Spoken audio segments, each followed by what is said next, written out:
All right, let's see. First question. Who were your friends when you were growing up?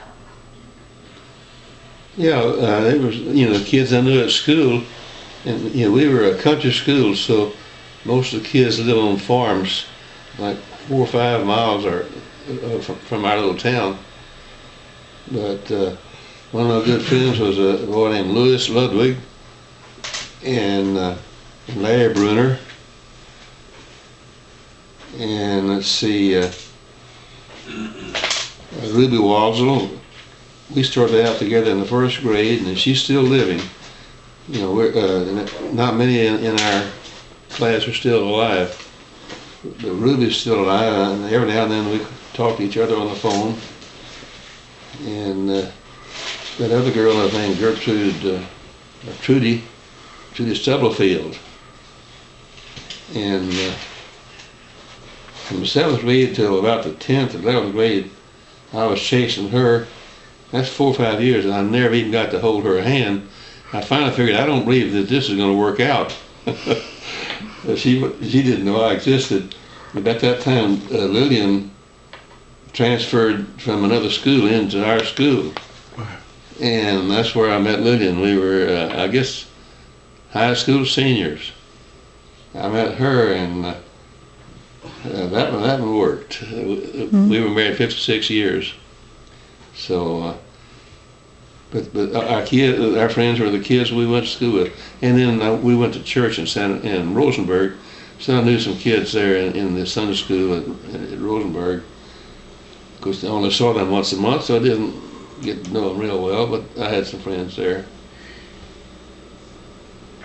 Who were the close friends of the family? Who were the close friends of the family? Mm-hmm. My parents had several close friends in Beasley. One was Mr. and Mrs. W.C. Meyer. He ran a lumberyard there, and they were close friends.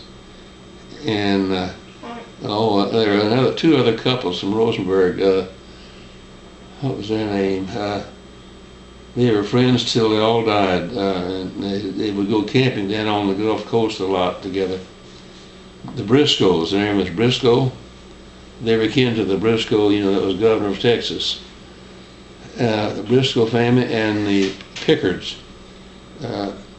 Briscoe was a rancher out not far from Rosenberg, and the Pickards, Mr. Pickard had a drugstore and a pharmacy in Rosenberg, and they were real close friends. They went to football games together until they, got too old to travel.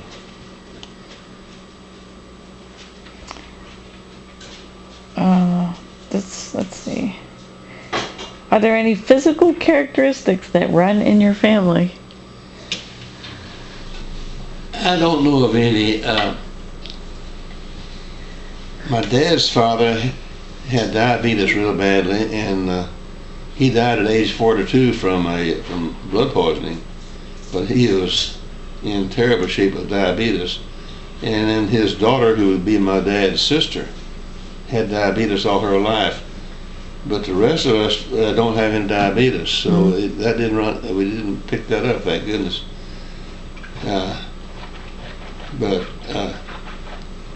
I'd say that I can't think of a character.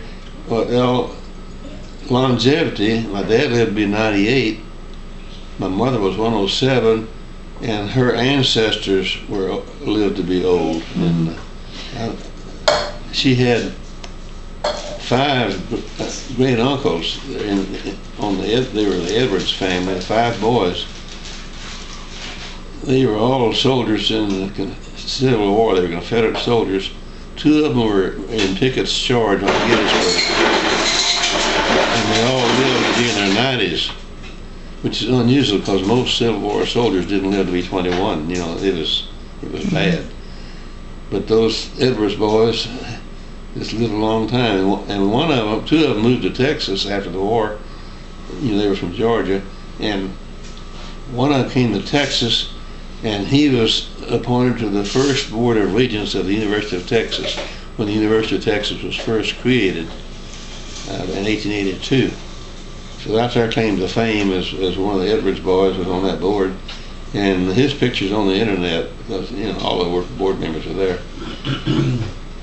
But I don't, you know, and I don't seem to look like any of my mother's family or my dad's family, so we've always had some questions about that. But I've had DNA tests, and I fit the Boone DNA, so but I don't look like any of my dad or his brothers. Mm-hmm. Maybe my grandfather, there might be a little bit of. Take my bishop, I'll take your They may look a little bit alike, I don't know, but I was always a little bit different. Now my brother looked a lot like my mother's people. Mm-hmm. Did you know about that? Yeah, I know about that. So I don't know of any Anything about it. family characteristics that seem to hold Okay. true. Were there any memorable traditions that your family practiced? Oh my goodness, I can't think of any. We always had a big Thanksgiving, had a big Christmas, and No. I don't remember any family traditions that were unique to us. You know, Yeah. we celebrated the holidays like everybody else. What My events? dad was Okay. very patriotic and observed all those holidays. You know,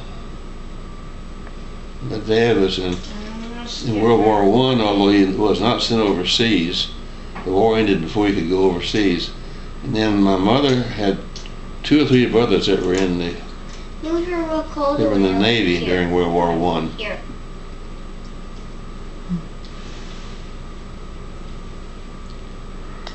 What events stand out in the memory of your childhood? Historical events. Yeah. And of course, the big deal was Pearl Harbor. I was a sophomore at A&M on December 1st, December 7th, 1941.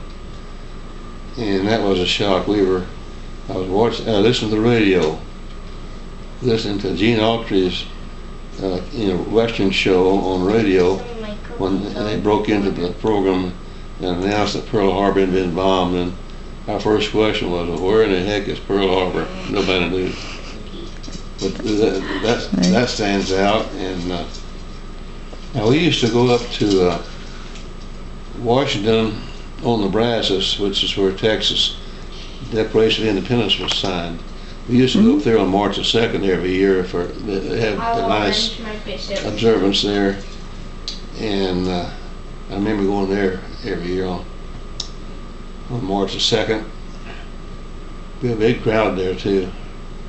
And they still have that. It's still on March the 2nd. It's a big deal down there. Move this all the way over here. Now, our high school kids, we always went to Galveston. In high school, you have a senior day, and the senior day was always in Galveston on the beach. So what will he do from there? What was your favorite song?